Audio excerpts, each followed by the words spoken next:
ये तो बहिरात्मा का लक्षण है। मैं सुखी दुखी मैं रंग के राव, मेरे ग्रह गोधन प्रभाव, मेरे श्रुत तिय में शवल दीन, बेरूप सुभग मूरख प्रवीण, तन उपजत अपनी उपज जान, तन नशत आपको नासवा। ये जितने भी चीजें हैं ये सब जीवत्व का लक्षण नहीं है। ये तो बहिरात्मा कह दिया। और बहिरात्मा का अर्थ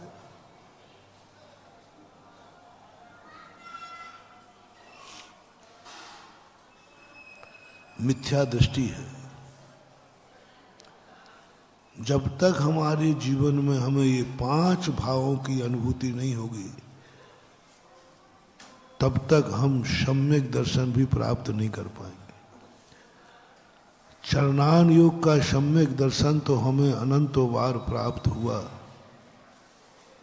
चरणान योग का सम्यक दर्शन, हम जैनी बन गए, हम अपनी कुल परंपरा के अनुसार मंदिर जाते, पूजा पाठ करते, लेकिन जैनत्व की अनुभूति नहीं हुई। तुम जैन तो हो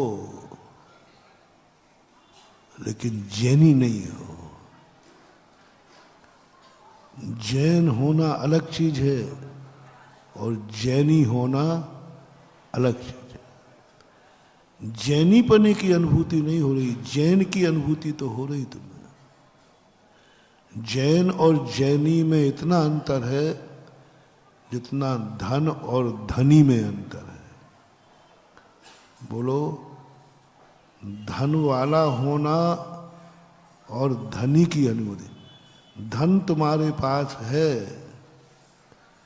लेकिन तुम्हें धनी की अनुभूति नहीं हो रही है क्योंकि तुम बैंक के मैनेजर हो। बैंक के मैनेजर के पास धन है कि नहीं, लेकिन वो धनी नहीं है, उसे नौकरी की अनुभूति हो रही है।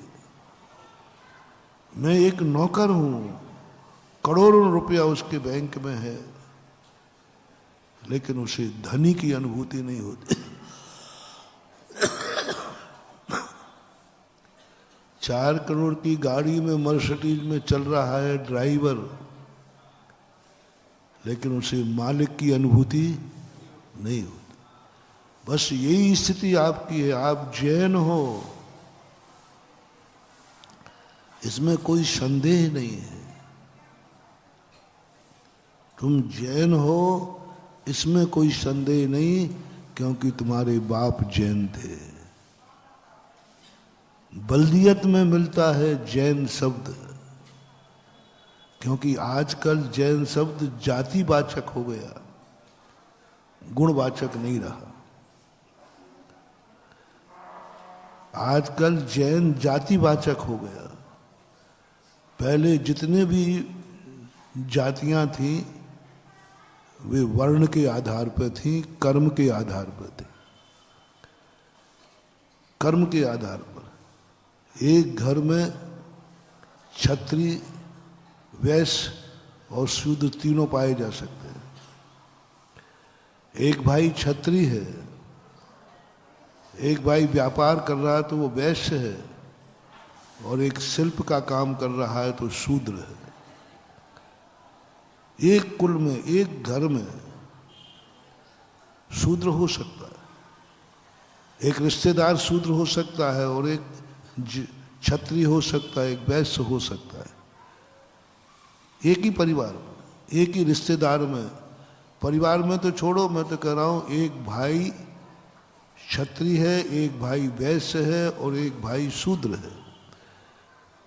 इसलिए ऋषभ देव ने ये वर्ण की व्यवस्था कर्म के ऊपर आधारित की थी। जो जैसा कर्म करेगा वो है।